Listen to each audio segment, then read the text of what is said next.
No, I mean, I think that these are really interesting trends to watch. I mean, I'm glad we got a chance to talk about some of this stuff, because I think a lot of what people talk about around the company is just around this corporate stuff, valuation, not necessarily the stuff that we care about. But I think it's important to focus on the trends and the things that are going on in the world.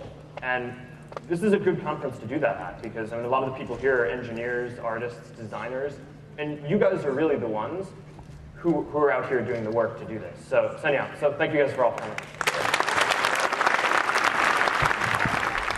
I think it is really inspiring to sit there and listen to someone who's 23 years of age and has got a site that has been valued at $15 billion, and it was really interesting. He did talk a lot about the role that developers have to play in making applications for Facebook and the role that they play in its growth as well. And I think it's fascinating to see where this is going to lead to in the future. And just think in 10 years' time there'll be more 20-year-olds sitting up there probably talking about the businesses that they've grown, and I just find that fascinating. It's really interesting to see the face behind Facebook, and the fact that he's so young, the fact that he's worth so much money, but there wasn't really any arrogance there, and the fact that he didn't give a perfect performance and he was a bit awkward and came across a bit shy, I think endeared him to a lot of people.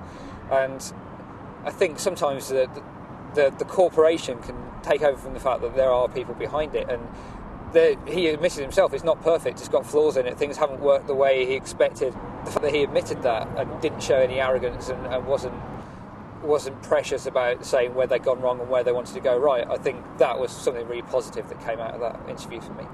Trying to immerse myself professionally in the web, you hear Mark Zuckerberg talks about it all the time, and he's almost like some sort of phantom. He's like Ronald McDonald or something. He's just this figure with a name, and you don't really know what's behind it. And I think it's always interesting to meet these iconic people and realise that they are still people. Just makes you really envious that someone's come up with such a simple idea and really turn it into a massively successful, it will be a massively successful company.